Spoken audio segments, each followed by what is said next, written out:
بسم الله الرحمن الرحيم. السلام عليكم ورحمة الله تعالى وبركاته. وإذن سلام الأمان سوماليين ميلو بودكار جوجتين دونيدا دافيدا وقتي وياهني وعنادو أمني إيو أمان كنو هذا وولالكين حسن عبد الله أبو سلمان أو إذن سوماليي كوبي قعما إسخبصدا أو إسكدوب مو إسولاشدا أو إسكاشتا الله إذن كردقو قلبينا الله إسكو دقو برعة الله إسكو مريو kuwii walaalowana Allah idinka dhigo subxaanahu wa tacaala ayaan ka baryanaa inaad walaalowdaan cadowtinimada iyo kala irdhowga iyo isnaceebka iyo xasidnimada iyo qabyaalada iyo qurunka iyo jaajuusnimada iyo isnaceebkana Allah subxaanahu wa tacaala ha idinka saaro hana idinkala nadiifiyo qalbigiinana Allah ka dhaqo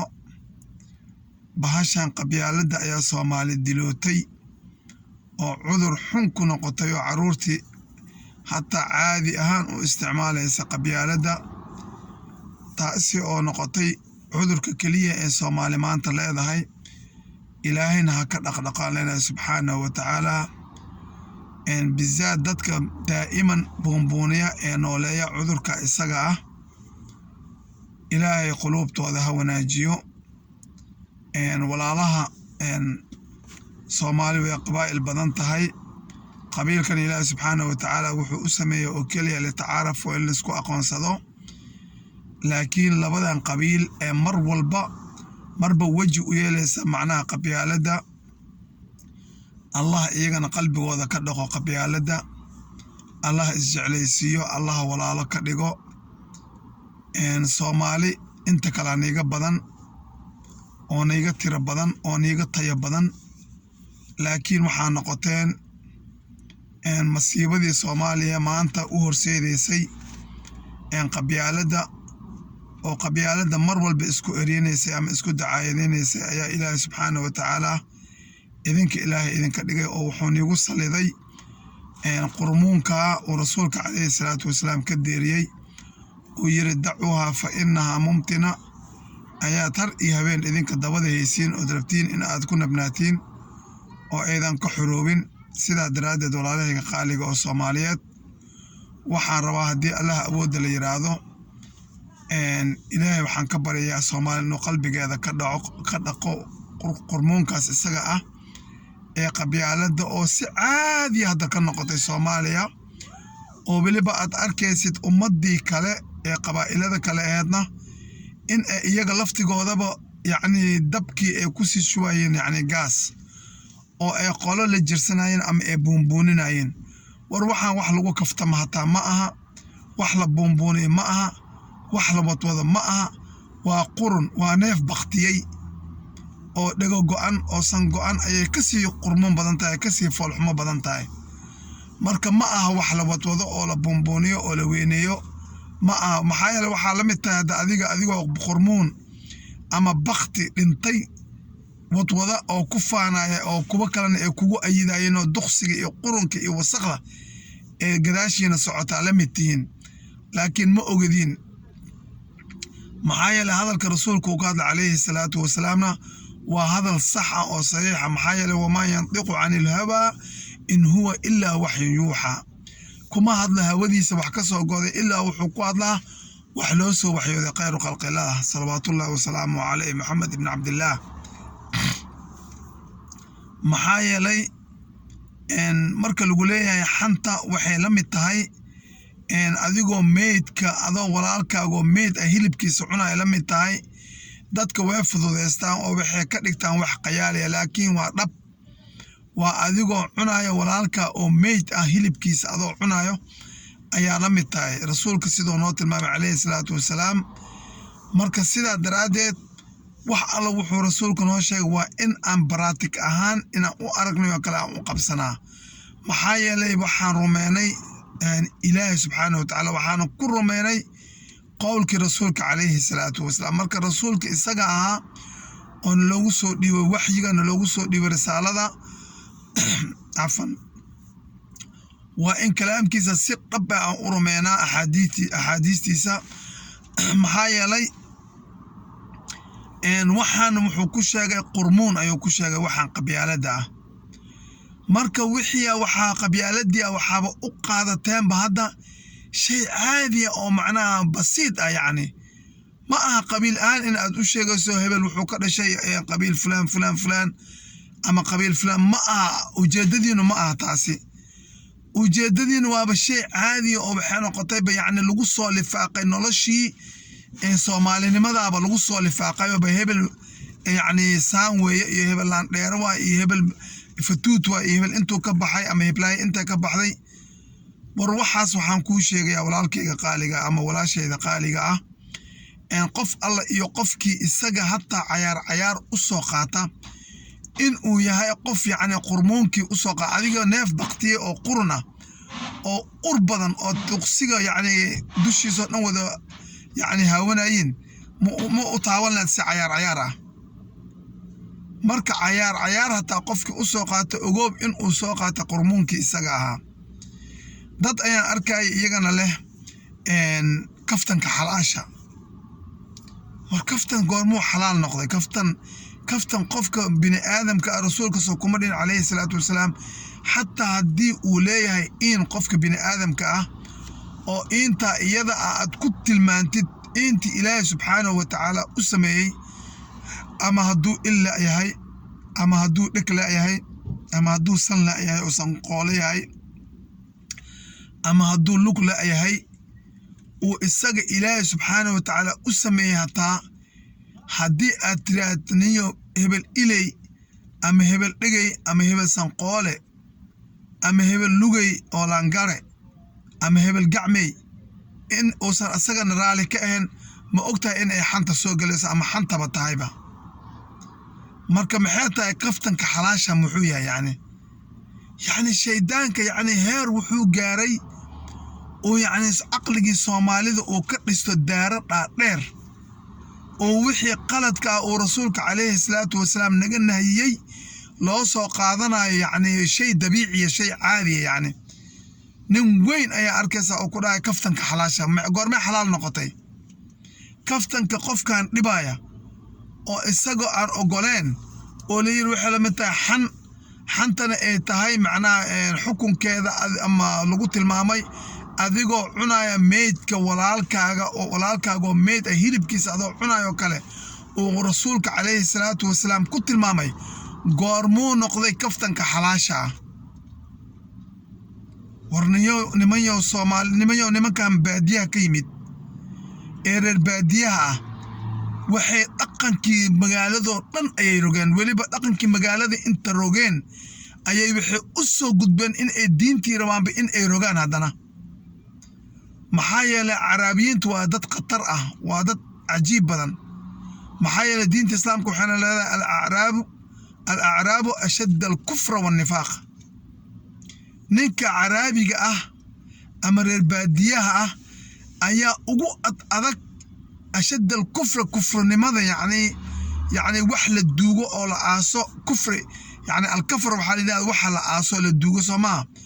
ashad al-kufr wa an-nifaq ana lagu yiri يعني isaga ugu adag kufrinimada iyo nifaaqa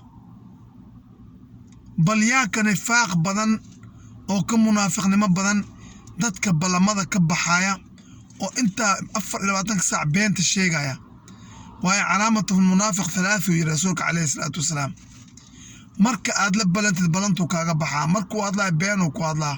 marka aamintida uu ku qayaana saddexdiba nimanka caraabiyiinta ayaa kulmisaday saddex iyada ahayd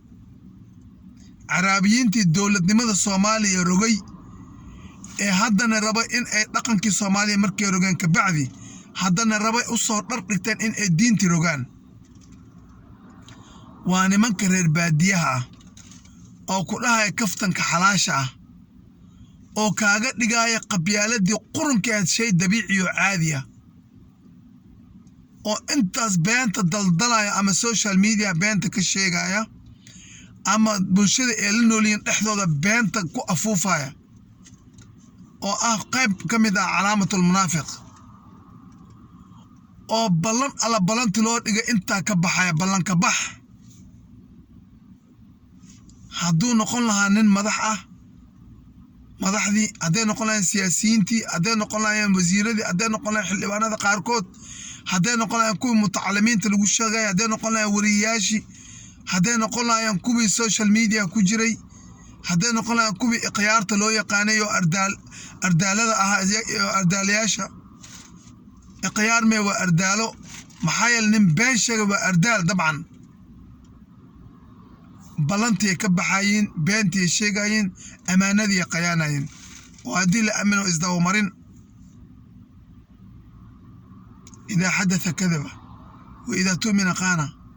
وإذا وعد خلف. marka nimanka Carabiyiinta ah ee baadiyaha ka yimid ee baadiyo ka soo qamaamay ee awalba ayaga diin ma aysan lahayn, diinta yacni way lahaayeen diinta islaamka, laa ilaaha illa allah muxammad rasuulullah way dhihi jireen, laakiin waxa uga adkaado uga qiimo badneed dhaqanka ayaga ay haysteen. maxaa yeelay nina hadda kor waxaa la yiri waxaa lagu dhaariyay inta wax dhacay la yiri macnaha dhaaro, markaasuu yiri wallahi billahi tallahi ma sameeyna shaygaas ama ma ba arkinba. waana la ogyahay shayga isaga ah inuu isaga sameeyey. markaasaa nin magaalada joogay oo yacni reer baadiye ilbaxay ahaay ayaa markaa loo keenay oo warnayo ninkii wixiina waa lagu tuunsan yahay, waa lagu arkay, wuuna dhaartay, maxaa sameynaa? iska dhaafooyo ninkan dhaartan aad dhaarnaysaan dhanbo maba aaminsanaba. inta u yimid wuxuu yiri warnayo shayga ma aragtay ama ma qaaday? markaasuu yiri maya, ma kugu qooda iyo xerada iyo xiniintaba, ma kugu qooda iyo xerada iyo xiniintaba inaadan qaadin oo arkin. markaasuu iguma maya yiri, maxaa igu dhaarnaysaa qooda iyo xerada iyo xiniinteeda? waan qaaday, wax waana arkay. yacni dhaartii la yiri ma jirto dhaar oo Allah subxaanahu wa tacaala in lagu dhaarta ahayn ma jirtadii la yiri. waxayba ka aaminsan yihiin boqooda iyo xerada iyo xiniinta. aniga ma aqaan qooda iyo xerada iyo xiniinta. magaalada Xamaran ku dhashtay, ciyaal Xamaran ahay, laakiin qooda iyo xerada iyo xiniinta qooda ayaga la weydiinaa. xeradan waxaan u maleynayaa tan geelka ay ku xareysan jireen waay malaha ama xoolaha. xiniintan xininya ama ka wadan aniga ma aqaano qooda iyo xerada xiniinta aniga ma aqaano, laakiin ayaga waa dhaartoodii ugu dambeysay oo aan dhaar ka dambeysaba jirin. qofka reer baadiya oo Carabiga ah oo inta magaaladii yimaadeen, magaaladii dhan dhalan rogeen oo ku soo qamaameen oo gediyeen, oo haddana rabaan in ay diintii jalaafo u dhigtaan maca daalik, oo qabyaaladii rasuulka nahye caadi nooga dhigaya, oo social media la soo wada taagan, saqiir iyo kabiir, wiil iyo gabar, yacni dumar iyo rag, kulligood ee saa ugu soo wada qamaamsan yihiin qabyaaladii cad oo hataa dhar aan u xirneen, oo na leeyihiin kaftanka xalaasha ah. xantii rasuulka calayhi salaatu wasalaam ku sheegay yacni waa adoo walaalkaay oo meed ay hilibkiisa cunaysa sidoo kale nooga dhigaya xalaal. kaftanka xalaashuu yiri, kaftanka xalaasha ayay ugu magac dareen. qabyaaladina iskaba dhaaba shay caadi, gabadha yar ama wiilka yar wuxuu ku tacawuday qabyaalada. dhaqanka ha dhumiyaan luuqadda afka Soomaaligan ha dhumiyaan ilmaha qurbaha ku dhashtay, laakiin alxamdulilah rabbilcaalamiin waxay ka nadiif ka yihiin 80% qabyaalada. ilaa kuwo marad aabbayaashood iyo hooyayaashood qalbiga ka bukaan oo cudurka maradka yacni la yiraahdo qabyaalada uu yacni ku buqay qalbigooda, ilaa kuwaas maahane oo qurbi hataa ugu sheegayo cunugii qabyaalada, oo baraya qabyaalada, oo dhahay reer hebel ma tihiin, reer hebel cadowgiina waaye, reer hebel aad tihiin, oo qabyaalada cunugeera oo masaakiinka ahaa ama gabadh dheereed oo qalbigeeda abyadkeed ama qalbigiisa abyadka ah nadiifka ahaa ku aruurinaya qalbiyadooda qabyaalada iyo qurunka iyo wasaqdi ayaga dilootay ee ka soo saartay waxa ay maanta yihiin iyo meesha ay taagan yihiin, oo liqday dowladnimadii, oo liqday Soomaalinimadii, oo liqday dhaqankii wanaagsanaa, oo liqday reer magaalnimadii, oo liqday asluubtii iyo akhlaaqdii dhaqankii islaamka liqday, oo ayaga weliba ee waxay u soo indhacad yihiin, ku soo qamaamsan yihiin, ee u soo taagan yihiin in ay caruurtoodana cudurkaas qaadsiiyaan. waliyacuudu billaah. allaahuma najina, ilaahu naga badbaadi, ilaahu Soomaali ka badbaadi cudurka isaga, guud ahaan gaar ahaan annaga iyo caruurteena naga badbaadi. maxaa yeelay waaba shay caadi oo dabiica cunugii waa cunug yar oo matalan aan 20 sano gaarin ama gabadhi waa gabar yar yacni wax diinoo la baray ma laha wax akhlaaq islaami oo la baray ma laha wax maxaato arkaanul islaam oo la baray ma laha wax shariicada islaamka kamid oo la baray ma laha wax salaada waxa ka buriya iyo waxa ku waajibto la baray ma laha dhigahaas laba xaba ka maqashay ama laba xaba oo ka maqlay laakiin qabyaalada lagu aruuriyo lagu cabeeyay qabyaalada lagu cabeeyay oo cabeesan yahay cunugii dhalinyarada ah ama gabadhii dhalinyarada ah markaas marka afka u kala qaado muslimnimo u kala dhaxgal tiraayid ama aad qaba tiraad cunugii yaraayo masaakiinka oo tahriibka ku yimid oo wuxuu ku leeyahay maxaa ay qabanaysaa maxaa iga rabtaa oo ku leeyahay maxaa tahay adiga maxaa ay qabanaysaa maxaa isku nahay aniga ima qaba kartid ninkan waa inaan ka arslaa ama gabadha waa inaan ka arslaa mana ka yeelay anoo fulaan madar eesh kida waxaan la aqoonin oo daldala intaas yacni waxayba gaartay cunugii yaraa ee dhalinyarada Soomaaliga ahaa ama gabadhii yarada Soomaaliga ee tahriibka ku timid ee Yaman inta lugta ku soo mareen soo bahdilmeen yimaadeen Sacuudi Arabiya matalan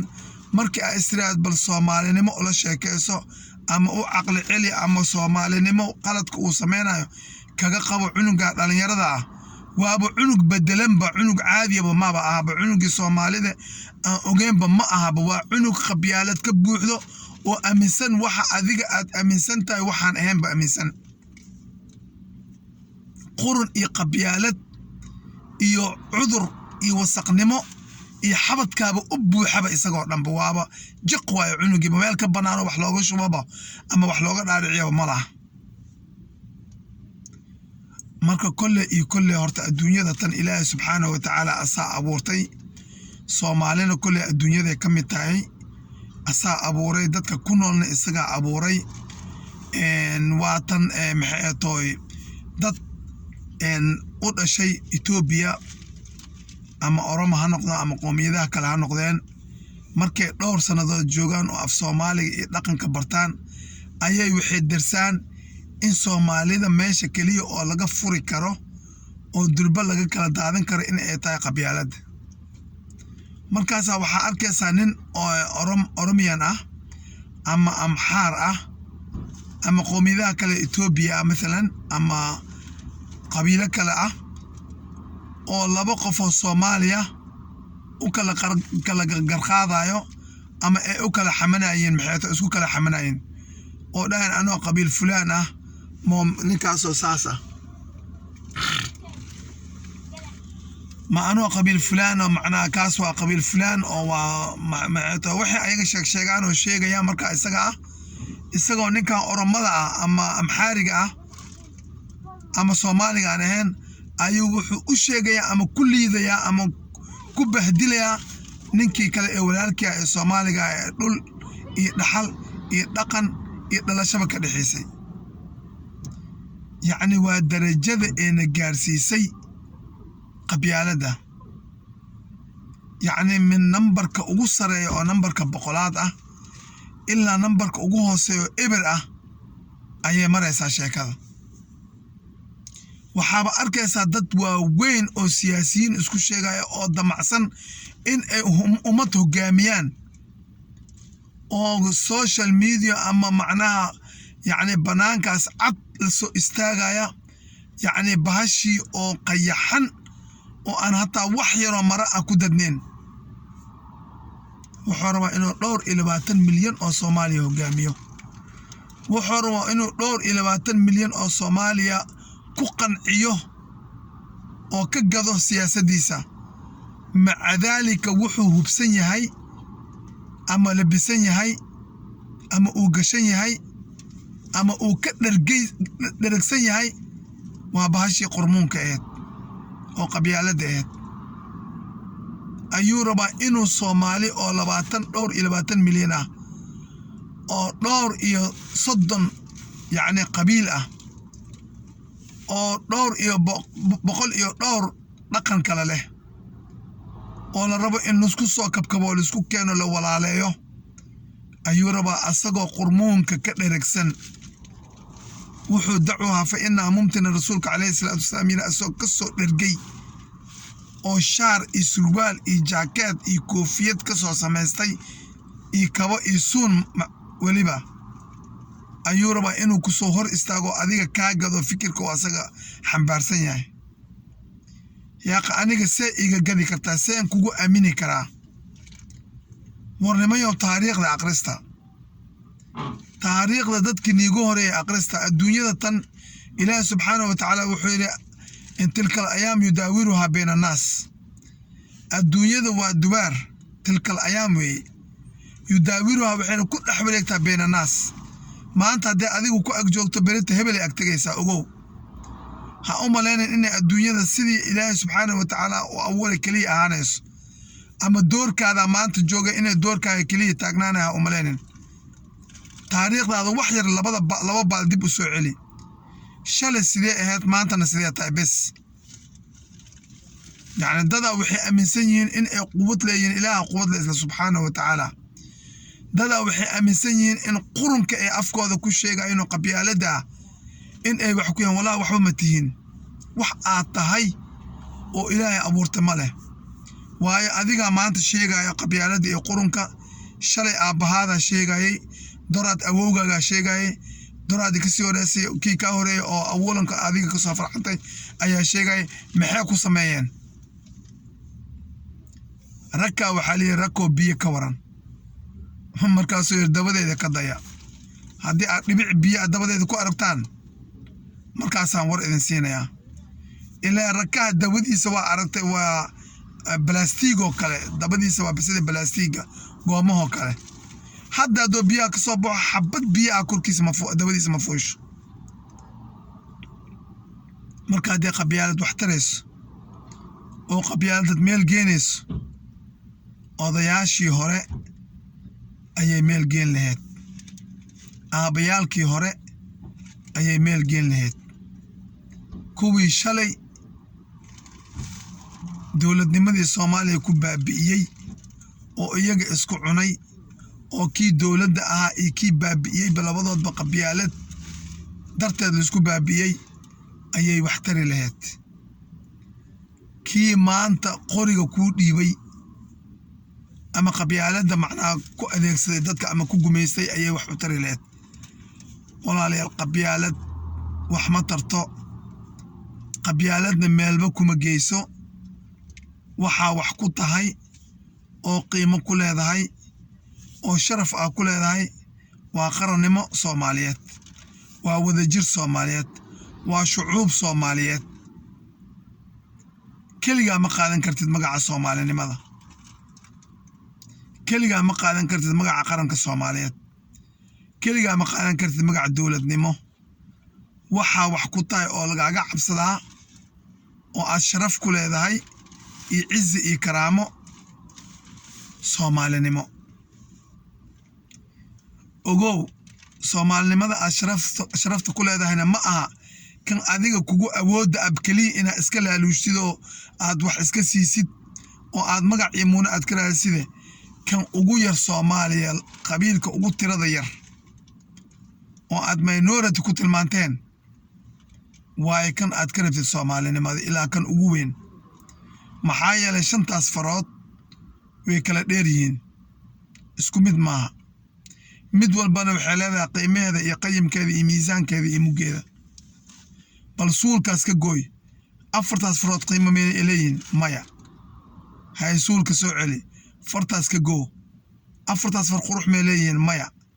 soo celi taas ka gooy qurux may leeyihiin maya taas ka gooy qurux may leeyihiin maya tanaa ugu liidata oo ugu tabar yar hal ximin lee ka goo bes nus ka dhig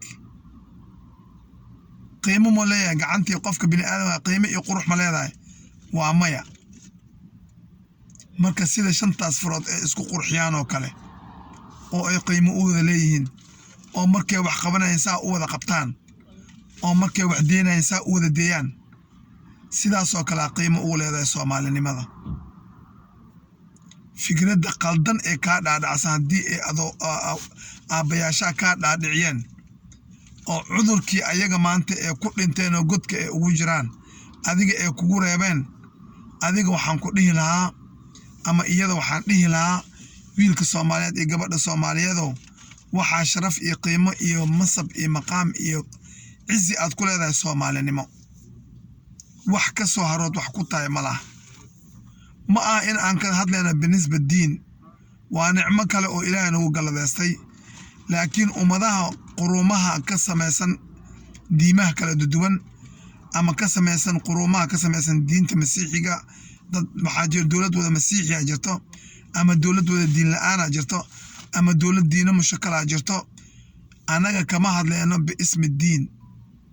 waa nimco oo Ilaahay nagu galadeystay islaamka nagu galadeystay laakiin idinku waa diideen Soomaaliyeed waxaa doorteen qabyaalada laakiin qabyaalad qaran mani dhisto mana nii noqoto dowladda niima noqoto qabyaaladu waa qurun in alle intii qabyaalada ku taahaysa ee ku taameysay wada ogow in ay qurun wadaano masiirkoodan uusan fiicneen oo wada mugdi ah oo quruna oo wasaqa oo odax ah oo jaay ah oo diiq ah ayay hayaan oo hadhow ay ka shalaan doonaan markay gudaha u galaan maaragtay ay ka soo tagaan meeshii wanaagsaneed oo meel ciriiri ay galaan ayayna ogaan doonaan maxaa yeelay laba qabyaalad isku raacday oo guuleystay waa la waaye laba qabyaalad isku raacday oo guul gaartay waa la waaye maxaa yeelay waxaa lagu yiri unsur aqaaka dhaaliman oo madluuman walaalkan kula qabiilka ah ee in adeerka kula abtirsiga ah ugu gargaar diinta islaamka unsur aqaaka dhaaliman oo madluuman hadduu dhaalim yahay u gargaar oo u naseexee hadduu madluum yahay u gargaar oo garab istaaga lagu yiri laakiin haddii aad diinta xagga dhigatid oo aad qabyaalad rabtid u soo jeesatid oo qabyaalad rabtid inaad ku walaaloodin ninka isaga wallahi meel cada uga tagaysa ama uu kaaga tagayaa عمري انت إلهي نسيا جرنا ودأنا قم يرى الحمد لله رب العالمين ولقينا قبيالة مانا كلانين مانا كسوكرين وحان كلانين مقالة حمر أما بنادر أيان كلاني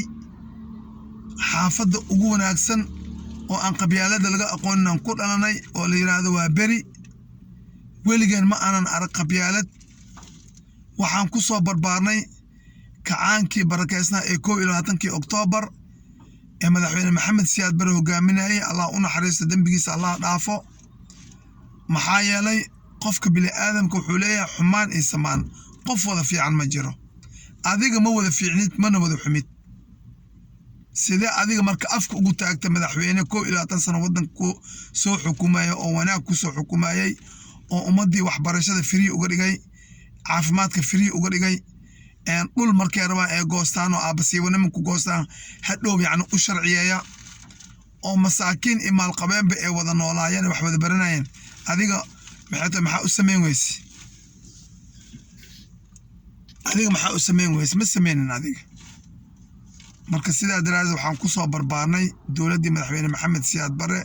الله أنا حريصك عن كيسي بركيسنا waxaana soo kala eriyay oo wadanka laga soo kala eriyay jabhado jahanamo u socda oo ka wada kacay Soomaaliya miraas kaabon ilaa Caseer oo aanan cafin doonin ilaa qiyaam saacana amaam Allah subhanahu wa ta'ala ku wada qabsan doono kii bilaaway xabada Soomaaliya kii burburiyay qaranka kii ummad Soomaaliyeed ku dhameeyay إلى قوس أن أمت لوجت لمن مجرى صوماليا جبهته على مدى كل نوع وتي جهنم لقى صو أساسي كل جود قوس إنسان من ماله أنا أقول الله شنا نوع مكان أو أن جورسين أفر ويل يهال جبر نوع مكان مركب ماشي عم وحلس عفينا يا مجرت وح عفس ليرادو ما جرت نين والبو أسجع محيطه قرنك أسجع اس فلان بنا أنت لو سمي oo asta u taagnayd qabiil fulaan oo beena beena loo sameeyo qabiil fulaan ee qabyaalad iyo qurun ee inta xabada qaateen umada ku dhameeyeen wallahi aan iscafinayn oo billahi aan iscafinayn oo tollah aan iscafinayn marka Soomaaliyay dhalinyaroy qabyaalad haddee wax tarayso qabiilo aan ognahay wax u tari lahayd oo dowlad ay ka dhigi lahayd qabiil qaran wuu noqon waaye mid walba meel gooniya inta ootay maaragtay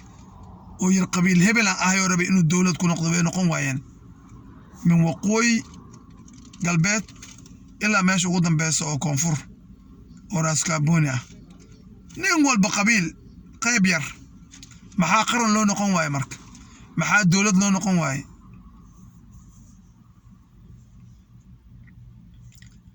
qabyaalad wax ku socdo qaran ma noqdo dowladda ma noqdo ee waxaan wax ku nahay Soomaalinimo nadiif ah Soomaalinimaan dowlad ku nahay Soomaalinimaan qaran ku nahay Soomaalinimaan walaalo ku nahay Soomaalinimaan qiimo ku leenahay Soomaalinimaan wax ku qabsan karnaa Soomaalinimaan khayraadkeena isku deeqsiin karnaa Soomaalinimaan khayraadkeena ku soo saaran karnaa Soomaalinimaan adiga kugu ixtiraami karaa anigana ugu ixtiraami kartaa laakiin inta aad qurun xambaarsan tahay adigana ma ixtiraami kartid anigana kuma aamini kari saasaan u kala taagnaanaynaa cadawaan naga faa'iideysanaya marka waxaa idin leeyahay walaalayaalow Soomaaliyay qabyaaladda aan iska dhaafno waa qurun rasuulka nooga digay oo meel cad ka abaaray dacuuha fi innaha mumtin oo yiri waa walaalkii Xasan Cabdalla Abu Salmaan oo idin leh sumadii awoweysiinji waa maguuraan qof walba dhaqankiisa wuxuu matalayaa kii awowgii ayuu matalayaa qofka fiiri adiga dhaqanka iyo qaabka ficilkiisa waa kii awowyaashiis sumadii awoweysiinji waa maguuraan cidday maalin u tahay maalin wanaagsan cidday maalin u tahay wanaagsan wassalaamu calaykum waraxmatullaahi wabarakaatu